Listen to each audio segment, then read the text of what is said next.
Hi YouTube. I'm reading an article here that I saw on Facebook, and it's titled Drone Operator Admits He Was Ordered to Kill Countless Innocent Civilians, Including Children. The article goes on to say, after 6 years in the U.S. Air Force, a former drone operator has started opening up about the psychological toll of killing large numbers of innocent people.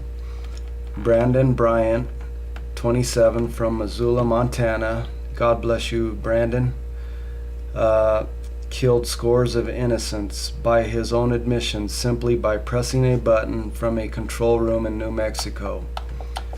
Bryant couldn't take any more after following orders to shoot and kill children in Afghanistan. He knew that following the orders was wrong, but the very fact that he had been ordered to murder people who it was clear to all were innocent told him that he was fighting for some very bad people.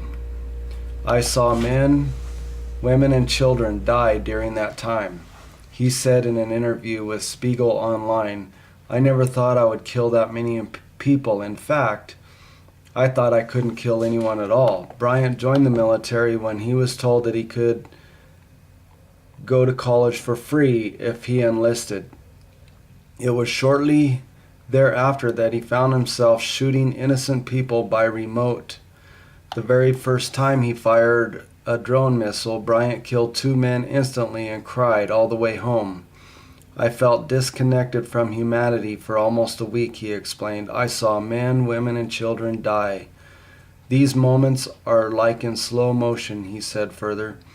After seeing a flash on the screen, an explosion, and a building collapsing on a child right next to it, he had a sick feeling in his stomach.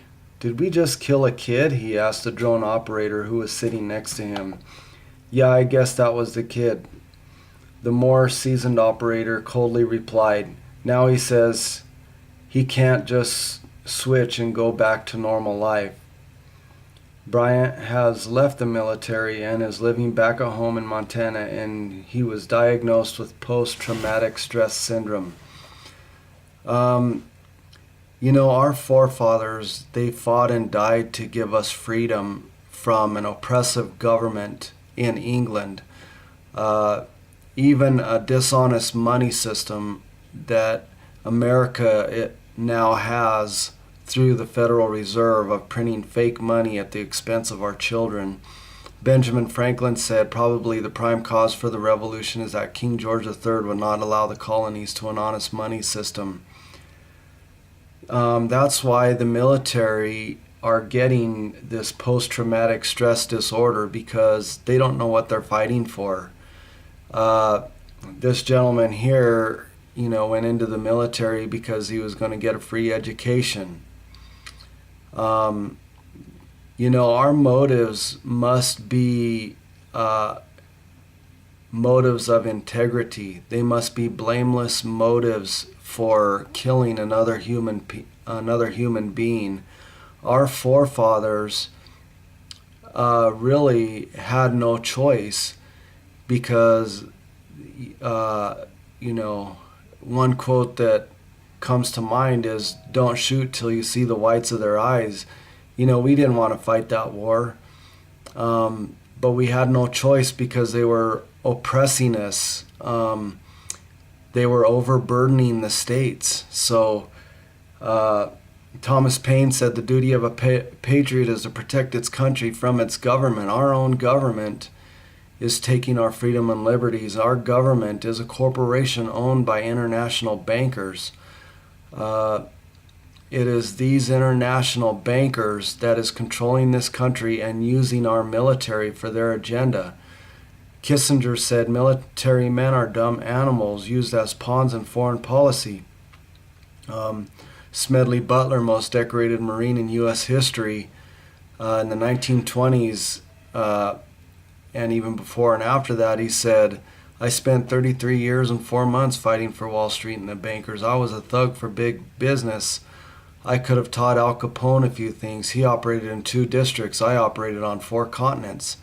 The Bible says in Habakkuk 1:8 that their military are swift as leopards, and their horsemen spread themselves and fly as the eagle that hasteth to eat. That's because we fly across the oceans. We're over there in countries that we as a nation has no business doing over there. Taliban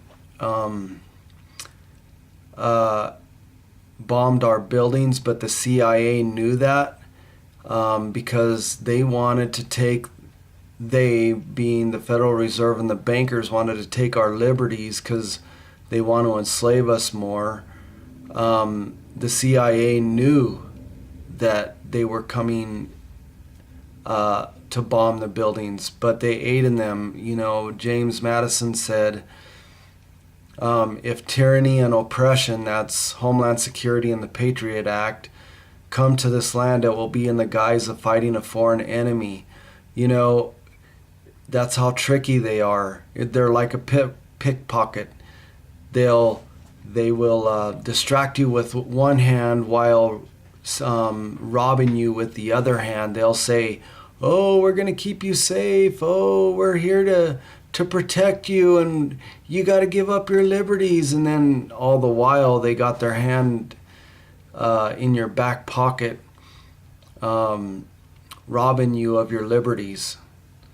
So that's just, I wanted to get this out because we really need to join together against this banking system that is causing all the bloodshed of all the earth.